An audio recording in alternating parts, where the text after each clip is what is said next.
అసలు ధ్యానం అంటే ఏంటి? ధ్యానం చేస్తే ఎలాంటి ఫలితం వస్తుంది మనకసలు? స్వామివారిని లేదా అమ్మవారిని మనం ఏ భగవంతుడికైతే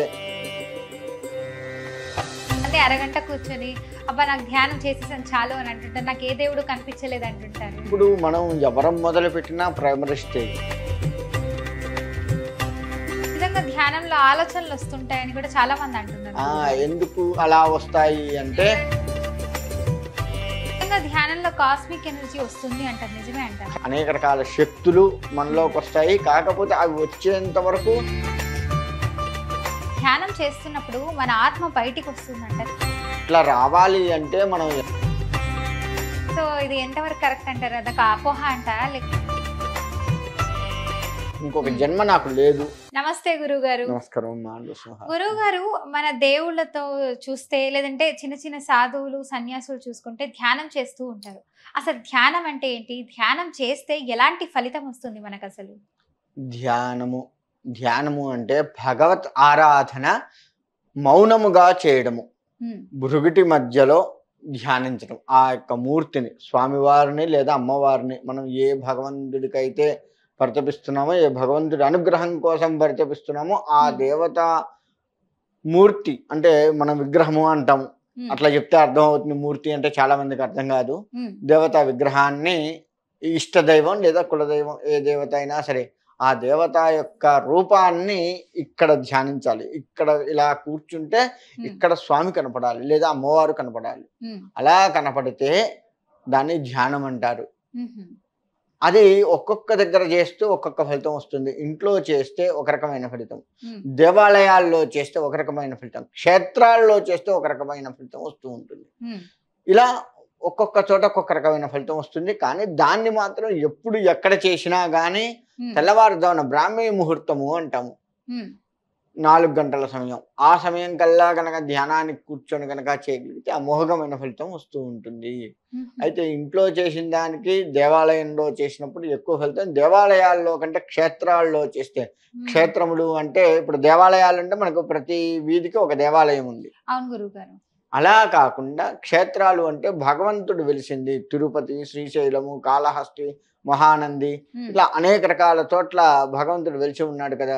అవును గురుగారు. యాదగిరిగుట్ట విష్ణు దేవాలయాలకు వస్తే అలా యాదగిరిగుట్ట లాంటి మహాక్షేత్రాలు కావచ్చు, అహోబిలం లాంటి మహాక్షేత్రాలు కావచ్చు, ఎక్కడైనా సరే అటువంటి వెలిసిన స్థలాల్లో గనక మనం ధ్యానం చేసుకుంటే ఇంకా ఎక్కువ ఫలితం వస్తుంది. ఎందుకు అలా వస్తుంది అంటే అక్కడ అనేక మంది మహర్షులు తపస్సు చేసుకొని ఆ భగవత్ ఆశీర్వచనము, భగవత్ అనుగ్రహాన్ని పొంది ఉన్నారు. తద్వారా ఆయా క్షేత్రాల్లో చేస్తే భగవత్ అనుగ్రహంతో పాటుగా ఆ ఋషి అనుగ్రహం కూడా కలుగుతుంది. ఇప్పటికీ అనేక మంది ఋషులు అటువంటి మహాక్షేత్రాల్లో తపస్సు చేసుకుంటూనే ఉన్నారు. కాబట్టి అటువంటి చోట కనుక చేస్తే మన ధ్యానం కుదురుతుంది, భగవత్ అనుగ్రహంతో పాటుగా ఋషి అనుగ్రహం కూడా వస్తుంది. తద్వారా మన జీవితం జన్మరాహిత్యము అంటే ఇంకొక జన్మ లేకుండా ఉండగలిగేంత స్థాయికి మనం వెళ్తాం. మళ్ళీ పుట్టడం చావడం, మళ్ళీ పుట్టడం చావడం ఇది కాదు కదా.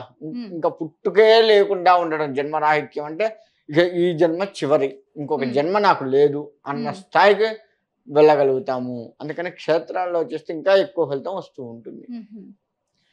ఎవరైనా సరే, చిన్నవారి దగ్గర నుంచి ముసలివారి వరకు, ఆడవాళ్ళు మగవాళ్ళు ఇలా లింగ భేదాలు ఏమీ లేవు. ఎవరైనా కానీ కూర్చొని చక్కగా ధ్యానం చేసుకోవాలి. చేసుకున్నట్లయితే మంచి మంచి ఫలితాలు వారి అనుభవంలోకే వస్తూ ఉంటాయి, ఎవరో చెప్పడం కాదు.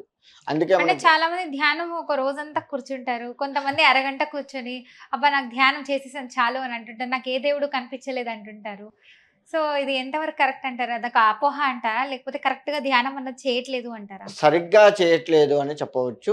ఇప్పుడు మనం ఎవరం మొదలు పెట్టినా ప్రైమరీ స్టేజ్, పూర్తిగా పండిపోయిన వాళ్ళం కాదు. అంతేకాకుండా సంసార సాగరంలో మునిగి తేలుతూ ఉన్నాము. ఇవి చూసుకుంటూ ఈ ఆలోచనలు ఎక్కువగా వస్తూ ఉంటాయి ధ్యానం చేస్తూ ఉంటే కదా. ఇప్పుడు భార్య అయితే భర్త గురించి పిల్లల గురించి ఆలోచిస్తుంది. భర్త అయితే భార్య పిల్లలు ఇలా ఆలోచిస్తూ ఉంటారు. ఎంతసేపు ఇవే ఆలోచనలు మనకు చుట్టుముడుతూ ఉంటాయి. నిజంగా ధ్యానంలో ఆలోచనలు వస్తుంటాయని కూడా చాలా మంది అంటున్నారు గురుగారు. ఎందుకు అలా వస్తాయి అంటే ఏమైనా అంటే అప్పులు నాకు కళ్ళల్లో కనిపెట్టున్నారు. అప్పుడు బాగా కనపడతారులే. భార్య బంగారం అని చెప్పి వేధిచ్చేస్తుంది, ఇప్పుడు ₹1,00,000 అయిపోయిందని చెప్పి, పిల్లల చదువులని లేదంటే ఆఫీస్ లో వర్క్లు ఎక్కువ ఉన్నాయని చెప్పి, సో ఈ ఒత్తిళ్ల వల్ల నాకు ధ్యానం కూడా రావట్లేదు అసలు అని అంటున్నారు. రావట్లేదు అనేది కరెక్టే, కానీ మనం ప్రయత్నిస్తూ ఉంటే ఇవి ఎక్కువగా వేధిస్తూ క్రమేపీ తగ్గుతుంటాయి. ధ్యానంలో కూర్చుంటే ఆ ఒత్తిడి తగ్గుతుంది.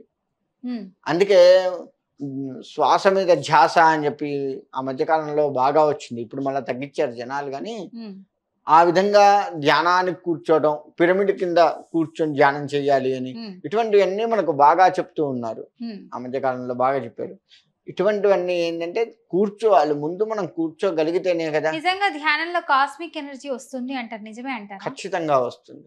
భగవత్ అనుగ్రహము, అనేక రకాల శక్తులు మనలోకి వస్తాయి. కాకపోతే అవి వచ్చేంత వరకు కూర్చొని చేస్తూ ఉండాలి.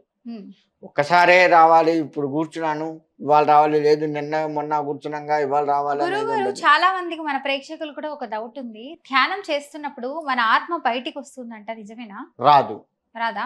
ఎట్టి పరిస్థితుల్లో అట్లా రావాలి అంటే మనం ఎంతో పండిపోయి ఉండాలి. ఇప్పుడు అది లేదు. అలా వచ్చేది మన అఘోరాలు వీళ్ళు ఉన్నారు, ఎప్పటి నుంచి ధ్యానం చేస్తున్నారు, సో వాళ్ళు వెళ్ళగలుగుతారంట. వాళ్ళు కొంతమంది ఉన్నారు అందులో పండిపోయినటువంటి వాళ్ళు. అలా ఎవరికి వస్తుంది అంటే రామకృష్ణ పరమహంస, శారదామాత, ఇటువంటి గొప్ప గొప్ప వాళ్ళకు వస్తుంది తప్ప మన ఈ స్టేజీలో ఉన్నటువంటి వారికి రావడం కష్టం. ఈ కలియుగంలో అంత స్టేజీకి వెళ్ళినటువంటి వారు చాలా మంది ఉన్నారు ఇప్పటి కాలంలో లెక్క, ఇప్పుడు మనం ఉంటున్న కాలంలో లెక్క వేసుకుంటే. అటువంటి వారికి వచ్చే అవకాశం ఉంటుంది. కొత్తగా నేర్చుకుని మొదలు పెట్టాలి అనుకున్న వాళ్ళకు మాత్రం కొంత ఒడిదుడుకులతో సాగుతూ ఉంటుంది. అయినా సరే కూర్చోవాలి. ఇప్పుడు ఎట్లా చేస్తే ధ్యానం మంచిది అంటారు? తెల్లవారుజామున ఎనర్జీ రావాలన్నా, ప్రశాంతంగా ఉండాలంటే ఆ టైంలోనే చేయాలి. తెల్లవారుజామున 4 గంటలు బ్రాహ్మీ ముహూర్తం అంటారు, లేదు ఋషి ముహూర్తం 3 గంటలు, లేదు దేవతా ముహూర్తం 5ంటికి, ఇంకా తర్వాత మొత్తం మానవ ముహూర్తం, తర్వాత రాక్షస ముహూర్తం 6 వరకు మానవ ముహూర్తం. 6 అంటే సూర్యోదయం అయ్యింది అంటే రాక్షస ముహూర్తం కింద లెక్కేస్తాం ఇంకా.